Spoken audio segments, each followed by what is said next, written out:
पति बेचारा सोच रहा था, अब सपना साकार हुआ।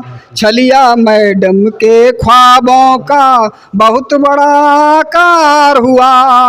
लेकिन सामाजिक दृष्टि से अगर देखा जाए तो ये एक चरित्र ही मानव की असली धर्म पूंजी होती है। और जिस मनुष्य का, चाहे देवी हो चाहे पुरुष हो, जिसका चरित्र चला गया उसका जीवन में कुछ बचा नहीं, सब कुछ चला गया, यानी धर्महीन हो गया।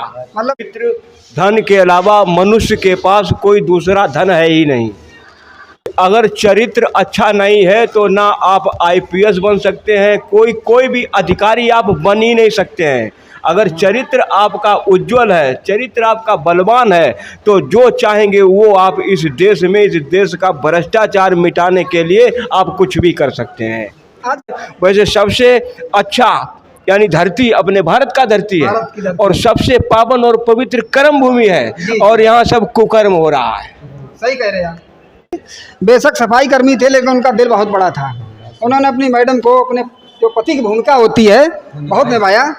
कि फुटपाथों पर घूम रही थी, दर्द किसी ने नहीं सुना।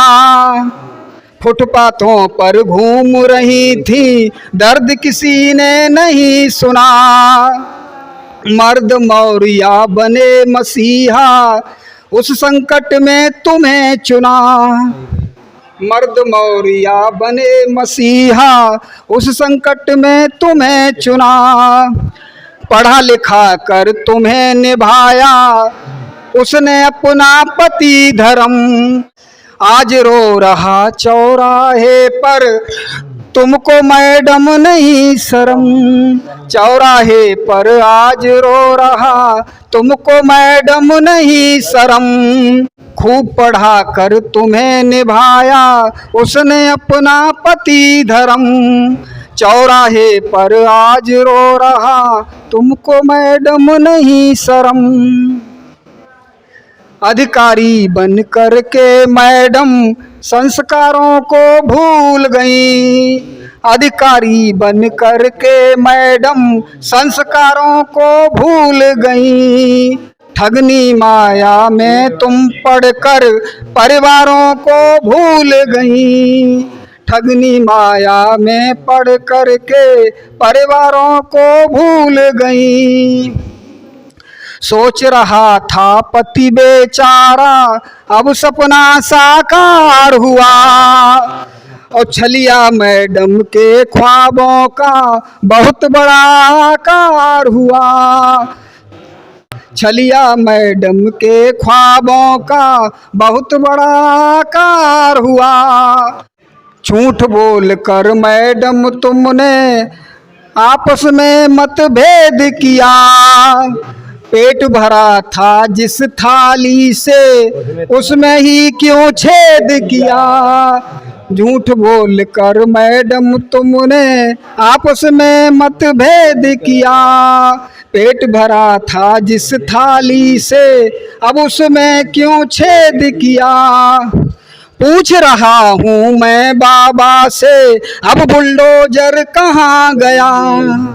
पूछ रहा हूँ मैं बाबा से, अब बुलडोजर कहाँ गया।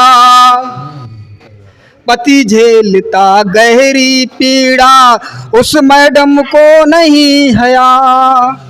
पूछ रहा हूँ मैं बाबा से, अब बुलडोजर कहाँ गया। पति झेलता गहरी पीड़ा, उस मैडम को नहीं हया। तो ये हमारे विचार थे। मतलब कहने का ये कि अगर कहीं महिला पीड़ित होती है तो सर सब उसके लिए दोनों हाथ ऊपर करके खड़े हो जाते हैं कि हम सहायता करेंगे, हम सहायता करेंगे। किसी का हाथ बंधा नहीं रहता। मगर वहीं जब पुरुष पीड़ित होता है हमारे समाज में तो कोई सुनता नहीं है, तो कोई सुनने वाला नहीं है और तमाशा बीन बन करके पब्लिक देखती है। तो मतलब कहने का मतलब ये है कि ऐसा अन्याय बर्दाश्त नहीं होना चाहिए और सबके साथ न्याय होना चाहिए, चाहे महिला हो चाहे पुरुष हो। न्याय हो तो सबके साथ न्याय होना चाहिए। और